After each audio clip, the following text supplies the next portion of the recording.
রমজান মাসে দুপুর 12টায় আল্লাহর খাস নাম 7 বার পড়ুন, সকল আশা আল্লাহ পূরণ করে নেবেন। মনে রাখবেন, রমজান মাস হচ্ছে অত্যন্ত ফজিলতপূর্ণ মাস, যেই মাসের কথা আল্লাহ তাআলা নিজেই কোরআন কারীমের ভিতরে বলে দিয়েছেন। 12টি মাস রয়েছে, তার ভিতরে একটি মাসের কথা আল্লাহ তাআলা নিজে বলে দিয়েছেন।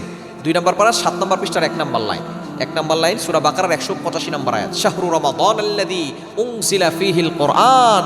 এই রমজান মাস, যে মাসে আল্লাহ তাআলা কোরআন নাজিল করেছেন, সুতরাং রমজান শব্দটি আল্লাহ তাআলা কোরআনে বলে দিয়েছেন।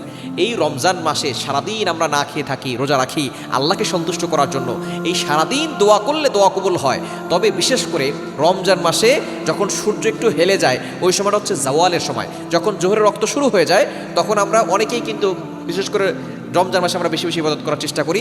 এই সময় জাওয়ালের 4 রাকাত নামাজ যদি আপনি পড়তে পারেন, আল্লাহ পাক রব্বুল আলামিন আপনার গুনাহ মাফ করে দিবেন, আপনার দোয়া কবুল করে নেবেন।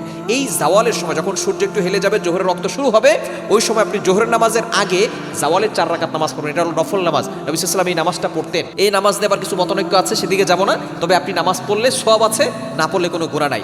এই নামাজের সময় আপনি আল্লাহর গুণবাচক একটি নাম 7 বার পরে আল্লাহর কাছে দোয়া করবেন।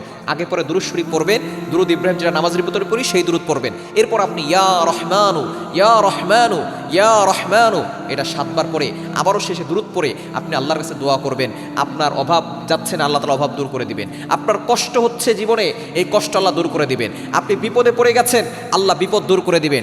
আপনার সকল অশান্তি দূর করে দিয়ে আপনার সকল আশাগুলো আল্লাহ তাআলা পূরণ করে দিবেন। আপনি নিজেই মাত্র 7 দিন আমল করে দেখেন, ইনশাআল্লাহ আপনি নিজেই ভালো ফলাফল পাবেন ইনশাআল্লাহ।